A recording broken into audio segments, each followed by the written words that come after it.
Olá, eu sou Luiz Carlos Canceller, candidato a reitor pelo movimento A UFSC Pode Mais, junto com a minha vice, a professora Lacoque.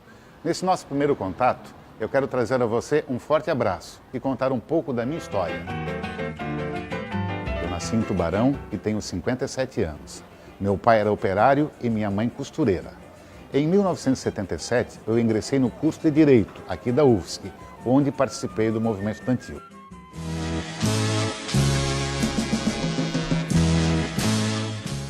Eu precisei me ausentar do curso e comecei a trabalhar como jornalista, enfrentando os tempos difíceis da ditadura militar. Tive orgulho em participar ativamente da campanha pela anistia, de apoiar as diretas já, a libertação dos presos políticos, a eleição de Tancredo Neves, a Assembleia Nacional Constituinte e o movimento Fora Collor. O tempo passou e em 1996 pude realizar o sonho de retornar a meus estudos para seguir a antiga vocação. Concluí o curso de Direito aqui na nossa universidade, fiz o mestrado e o doutorado. Hoje sou professor e diretor do Centro de Ciências Jurídicas. Também sou autor de livros e artigos especializados. E começamos a edição desta quinta-feira do Bom Dia Brasil falando da operação da Polícia Federal, operação que acontece agora de manhã em Santa Catarina e em Brasília contra pessoas suspeitas de fraudes no ensino à distância. Mas é roubalheira para tudo que é lado, né? Os suspeitos, nesse caso aí, teriam movimentado 80 milhões de reais. O reitor da Universidade Federal de Santa Catarina foi preso. A Polícia Federal prendeu hoje cedo, em Florianópolis, o reitor da Universidade Federal de Santa Catarina. E já está no presídio masculino de Florianópolis, o reitor da Universidade Federal de Santa Catarina. Luiz Carlos Canceller de Olivo. Cal está morto. Nas estatísticas oficiais, a morte de Cal será contada como suicídio. Mas ninguém se iluda. Mãos visíveis, não será necessário identificá-las prendendo alguém, constrangendo alguém, porque todos nós sabemos quem são. E mãos invisíveis, muitas mãos invisíveis, o empurraram das alturas.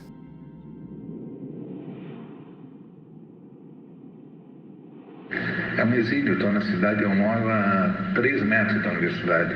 Eu saí de casa, estou dentro da universidade. Eu não posso entrar na casa em que eu convivo desde 1977.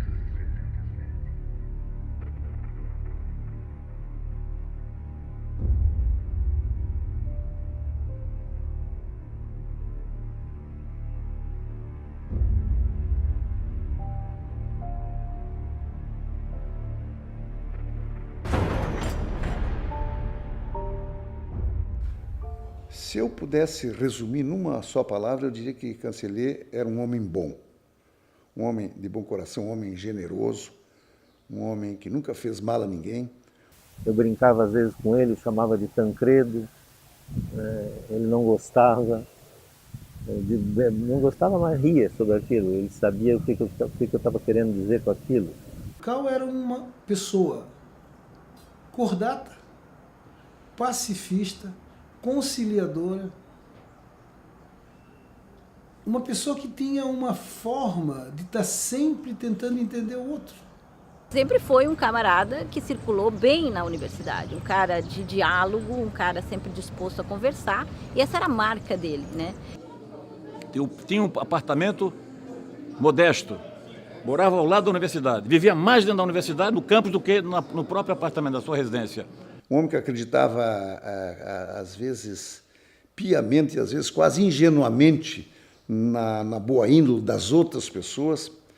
Um jeito humilde, atencioso, que cativava quem com ele convivia. O professor Canceller fazia questão de atender todos de maneira igual, sem distinção. As portas de suas salas estavam sempre abertas aos estudantes. O Cal, um homem de bem. E ele foi injustiçado. Por isso, Santa Catarina assumiu o seu lado, por tudo que ele representou e pela injustiça cometida.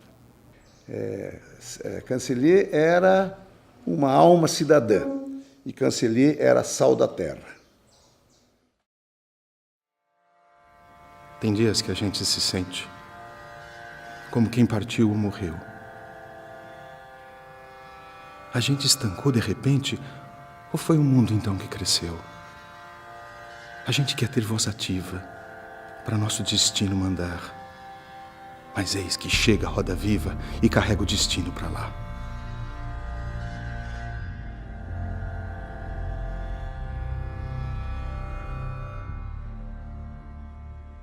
Devemos lembrar que a tragédia de ontem não foi um acidente. Um desafeto político, uma denúncia deturpada, um processo arbitrário, conduzido por uma delegada, possivelmente inconformada por ter sido afastada da Lava Jato.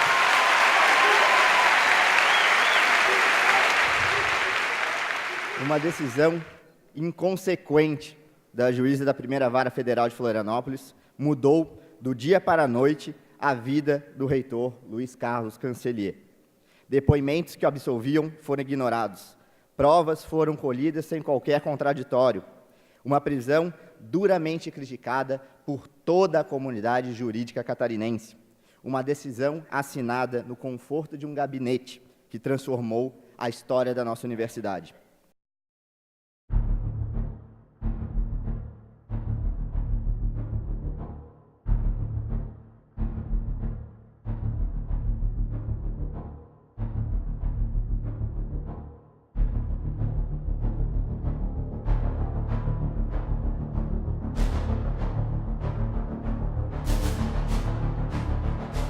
O que houve foi um atentado, se não ao Estado Democrático de Direito, a um cidadão de bem, a um cidadão que não tinha antecedentes criminais, a um cidadão que não era réu e que morreu não sendo réu. Um cidadão acusado de obstrução de justiça, enquanto o assunto ainda não estava no âmbito da justiça. Então, sim, um atentado grave a um cidadão.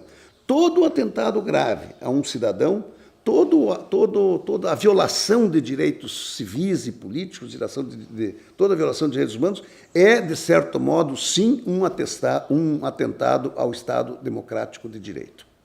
Desde lá dos atos de 2013, que essas ações, essas atitudes fascistas vêm acontecendo. E como elas não foram freadas no seu nascedouro, elas estão crescendo de maneira muito assustadora. Então, eu não chamaria isso de um movimento fascista, mas eu chamaria isso de atitudes fascistas que crescem e que são muito perigosas. Isso aí nós temos muito, é o legado da ditadura também, que sobrou para nós. Essa história da inversão do ônus da prova. Sim, não havia acusação, né? Ele está sendo... E o que mais impressiona, que não havendo assim fatos a imputar, né, foi como a notícia chegou, né, assim, de uma forma bombástica, e que ele não teria vida suficiente para ficar desmentindo o impacto que causou uma notícia dessa, uma notícia que não tinha base, né? Eu acordei, estava vendo o noticiário pela manhã, e nós todos sabemos que esses tipos de investigação são sigilosas, e às 6h30 da manhã já estava estampado, né, a foto dele nos noticiários, inclusive filmagens externas da universidade com a Polícia Federal entrando na universidade. Nos causou uma estranheza muito grande, né, porque esse tipo de operação, sendo sigilosa, não poderia ter essas filmagens. Isso, inclusive, pode configurar crime de abuso de autoridade. Lembro que nem na época da ditadura o reitor foi preso, muito menos com essa forma de prisão, com essa violência que não tem limite. Penso que é momento da gente entender o ato do CAU como um ato fortemente político e um ato político de defesa à universidade pública e gratuita no Brasil. E penso que devemos centrar forças nessa defesa, porque a instituição corre riscos. A instituição Universidade Pública Brasileira está sob ameaça. E com isso, a ciência e a tecnologia e a soberania nacional. Na primeira noite, eles se aproximam e roubam uma flor do nosso jardim. E não dizemos nada. Na segunda noite, eles já não se escondem. Pisam as flores, matam nosso cão e não dizemos nada. Até que um dia, o mais frágil deles entra sozinho em nossa casa, rouba-nos a luz e conhecendo o nosso medo, arranca-nos a voz da garganta. E já não podemos dizer nada. Toda a operação da Polícia Federal, do Ministério Público, da Justiça contra a Corrupção deve ser bem-vinda, em tese, mas a partir do momento que o Estado está na mão dessa gente, desse Ministério Público, com esse veso da Lava Jato, com o Judiciário intimidado, com a mídia em cima deles, e eles querendo aparecer nesse quadro, qualquer delegadinho, qualquer juizeco, qualquer promotorzinho do Ministério Público que tem alguma coisa contra o Juquinha, pode falar à vontade que eles vão amplificar, que a mídia vai amplificar. Então essa gente vem solta, eles estão trabalhando solto nisso. Num país sabe, aquele clássico, né? Fosse na Suécia, essa gente ia para a cadeia. A ética jornalística, eu acho que foi sepultada, né, nesse processo, porque a ética jornalística, se pegar tanto do ponto de vista da sua teoria, quanto do ponto de vista dos códigos deontológicos aqui em toda a parte do planeta, diz para seguir algumas coisas básicas. Ter cuidado e respeito com as fontes, ouvir, apurar rigorosamente os fatos antes de divulgá-los, ouvir pessoas com posições diferentes, ter determinados cuidados, respeitar a privacidade do cidadão. Tudo isso aí, a meu ver, está sendo sepultado. Episódio que culminou com a desnecessária e injusta prisão do reitor Luiz Carlos Cancellier de Olivo, teve uma divulgação absolutamente equivocada por alguns setores da imprensa, estadual e nacional. Durante a entrevista coletiva concedida pelos delegados da Polícia Federal, incluindo o superintendente estadual de Santa Catarina, ficou absolutamente claro que não havia nenhum tipo de acusação na investigação que se fazia em relação a desvio de recursos por parte do reitor. Tem uma coisa fundamental de ser entendido. A manchete, reitor é preso por desvio de 80 milhões, não é uma manchete da imprensa. É um release de algum setor que chegou plantado na mesma hora e no mesmo tempo no mundo inteiro. Ele foi exposto publicamente, ele foi perseguido publicamente, ele foi julgado publicamente, ele foi condenado publicamente, foi colocado nele um carimbo qualquer e, infelizmente, nós colhemos o pior dos resultados. Ele foi julgado, sentenciado e condenado antes de ser investigado. O outro aspecto é que a mídia tem legitimado a atuação da Polícia Federal como se ela fosse uma atuação sagrada, como se isso fizesse muito bem para o país. Seria se ela fizesse isso em relação a todos e se tivesse presunção de inocência como respeitada. Então, a informação dada de maneira bastante enfática pela própria delegada Érica Marena, que conduziu esse inquérito, é de que contra o reitor Luiz Carlos Cancellier de Olivo não havia a mínima acusação à questão de desvio de recursos. Era só questão de tentativa, suposta, né, tentativa de obstrução de justiça. Bom, eu tendo essas informações comigo, acompanhei o noticiário da imprensa estadual e da imprensa nacional. E fiquei realmente horrorizado, fiquei até indignado como jornalista e como cidadão com a deturpação da informação. Porque durante a entrevista, várias informações foram dadas. E uma delas é de que a investigação era relativa a R$350 mil, supostos R$350 mil, que envolviam a suposta irregularidade, e que o programa inteiro, de 2006 a 2016, teria envolvido R$80 milhões em todo o território nacional. E aí, a notícia que eu vi vinculada por Rede Nacional de Televisão é de que o reitor tinha sido preso por suposta acusação de desvio de R$80 milhões. Notícia antiética e absolutamente mentirosa. E o pior, esta informação foi repetida à exaustão. Já fizeram o julgamento do reitor. Primeiro com informações equivocadas, mentirosas, né, com o próprio dado dos números que foram todos errados, né, considerando que o reitor teria dado um golpe de 80 milhões, quer dizer, sendo que ele nem estava na ação, mas ele aparece, né, nas matérias como ele sendo o mentor de tudo. Né? A foto principal era dele. Aquele comentário de Chico Pinheiro com uma mulher que senta com ele na mesa, os dois o que disseram? Falaram em roubalheira, foi muita roubalheira lá quando veio o release, porque eles também viram o primeiro release da manhã. Só depois é que começou uma reação. E levou dias, porque o reitor levou 18 dias para se matar. Então, nesse primeiro momento e durante todo o episódio, enquanto ele esteve vivo, Enquanto ele esteve vivo, foi só laço nele, a mídia só batendo nele. Para o público que está em casa, fica como uma verdade quase definitiva. Então esse é um erro básico da imprensa, que é o princípio da desconfiança, que vamos dizer assim, é o princípio socrático da desconfiança. Então assim, sim, isso é o que está me dizendo, mas eu quero desconfiar. Faltou a pergunta incômoda para quem apura, a pergunta incômoda para a Polícia Federal, faltou a desconfiança, faltou aquilo que é da essência da reportagem do jornalismo. Fazer as perguntas que não querem calar para chegar àquilo que é mais próximo do relato verossímil. E com tudo que aconteceu pela mídia, pelo julgamento público que foi dado, ele viu a vida dele no poço, né? Jogada aos abutres. Se você é neutro em situações de injustiça, você escolheu o lado do opressor.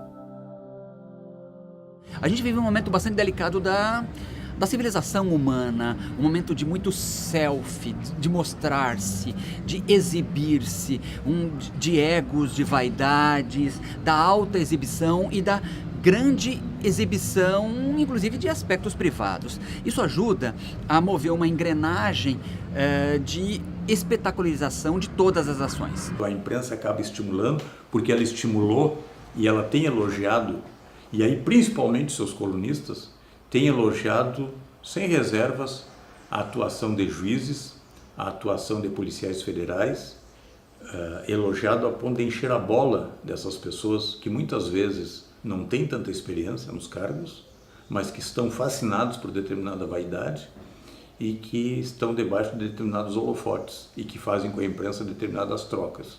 O problema é que a gente criou uma casta. O judiciário hoje é uma casta. E as pessoas não querem enxergar isso.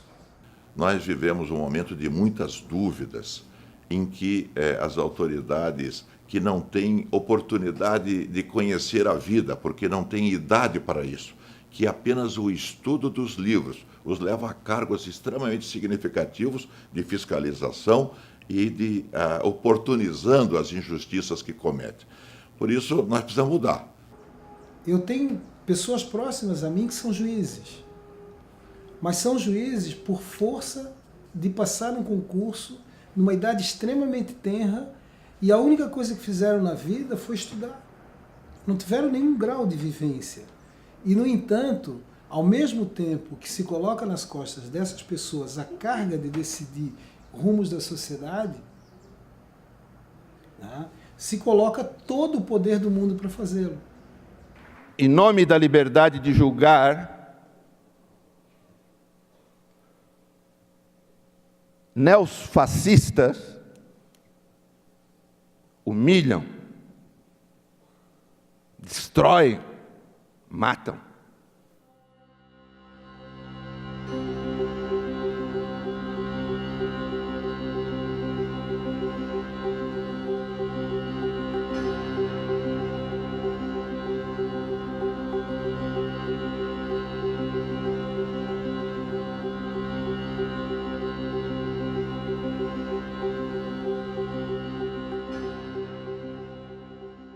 A prisão temporária.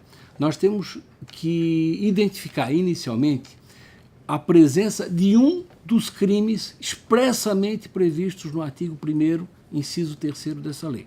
Significa dizer que, para que alguém possa ser preso em razão de uma prisão temporária, ele tem que ter cometido um daqueles crimes determinados. Fora isso, essa prisão está absolutamente excluída. Claro, além dessa possibilidade, havendo esse preenchimento desse requisito, aí tem que se verificar se essa prisão é imprescindível, e essa imprescindibilidade tem que ser dita tanto por quem pede, ou seja, polícia ou Ministério Público, como por quem concede, que é o juiz.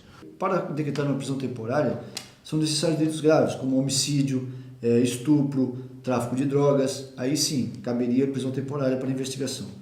Nesse caso, como os delitos que estavam sendo descritos pela autoridade policial não eram delitos graves, ou seja, no nosso entender que não caberia prisão temporária, o procedimento seria intimar as pessoas que estão sendo investigadas para que depusessem, né, e prestassem os seus esclarecimentos, né.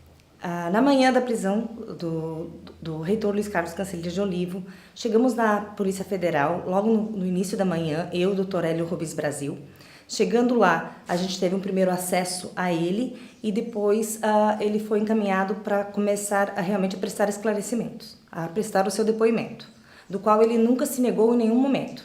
E o pior, a autoridade policial foi fazer uma entrevista coletiva sem sequer saber o outro lado, porque enquanto o nosso cliente estava depondo, a autoridade policial estava dando a entrevista coletiva, sem saber quais as provas e o que aconteceu com ele, qual foi o procedimento que ele adotou, e dizendo coisas que muitas vezes são inverdades e que isso acaba por desprestigiar o processo penal. Vira um processo penal do espetáculo.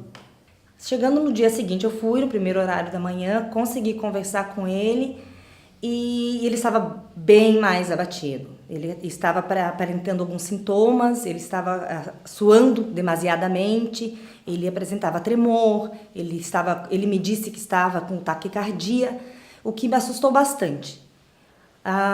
Eu comuniquei a ele que eu iria tentar ver da possibilidade de levar o médico dele, né, o cardiologista que o acompanhou nesse período todo, e disse que voltaria à tarde.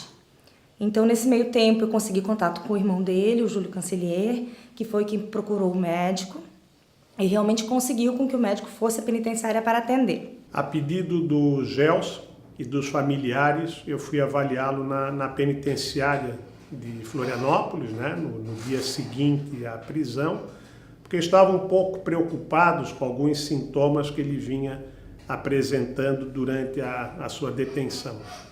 Ele estava vestindo aquela roupa característica dos presidiários, né, aquele uniforme alaranjado, pijama alaranjado, e estava algemado no momento que eu examinei. Na realidade, dentro da sala não tinha ninguém próximo, até que eu pudesse solicitar para retirar as algemas, para poder ser examinado sem as algemas naquele momento. Tivemos uma conversa por algum tempo. Mãos que em nada parecem saber que a prisão, em toda circunstância, é desonrosa, à exceção das prisões nas ditaduras, dos presos políticos. Em nada parece saber que abate, constrange e humilha examinar alguém em corpo nu, vesti-lo em roupa de prisioneiro, e que tudo isso adentra pelo terreno da barbárie, ainda mais quando se faz sem flagrante, sem sentença e antes mesmo de ser réu. Os que negam liberdade aos outros não merecem liberdade. Se o penhor dessa igualdade conseguimos conquistar com um braço forte, em teu seio, ó liberdade, desafia o nosso peito à própria morte.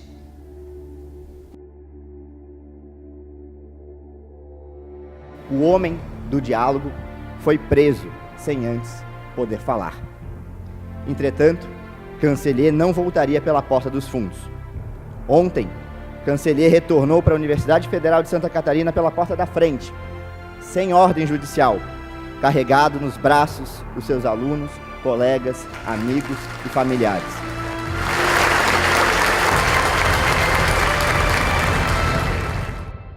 O Cal deixou um legado de bons exemplos, que nós esperamos que Deus o tenha chamado nesse momento de infortúnio, mas que os seus exemplos se perpetuem na história de Santa Catarina e do Brasil. A civilização se construiu quando alguns homens se voltaram, entende, por um ato de compaixão com o sofrimento do outro. Quer dizer, é assim que foi Mandela, é assim que foi Martin Luther King, é assim que foi Gandhi. Eles não eram homens de guerra, eles eram homens da tolerância. Eles eram homens que compreendiam os seus inimigos. E por isso que eles foram grandes e foram revolucionários. Então ele deixou um legado e deixou uma série de coisas que nós devemos cuidar para não cometer. Nunca abandonar amigo. Amigo não abandona amigo. Não violente teus filhos, mãe gentil. Dê a eles a chance de mostrar que são sinceros os gestos de quem te ama. Que nenhuma voz cale. Levaram quem era conciliador e quem quer ódio e violência brilha. Não é assim, ó Mãe Liberdade. Sabes que teus filhos não fogem à luta. Sabes disso, ó Mãe Gentil. Levaram quem beijava teu rosto Quem é ao teu lado construiu na luta a tua defesa, e quem deveria abrir suas asas sobre nós nos fere. Há um punhal sobre teu peito, ó liberdade, que o fascismo padeça diante da verdade. Um filho teu que nunca fugiu da luta partiu. Partiu repleto de sonhos, partiu amando sua casa.